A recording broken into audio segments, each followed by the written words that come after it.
Captain பற்றி பேசும்போது எனக்கு கொஞ்சம் நான் எமோஷன் ஆயிடுறேன், தப்பாக எடுத்துக்காதீங்க. எனக்குன்னு இந்த உலகத்தில் ஒரு இடம் இருக்குன்னு சொன்னார். அது கடைசியில் எங்கள் தலைமை கழகத்தில் இருக்கிற இடமே அப்படின்றது எங்கள் யாருக்கும் தெரியல.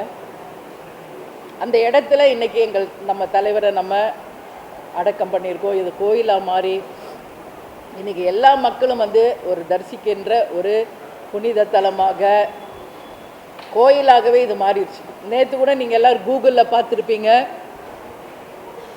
இந்த இடத்துல கூகுளில் சர்ச் பண்ணால் கேப்டன் விஜயகாந்த் டெம்பிள் அப்படின்னு தான் வருது.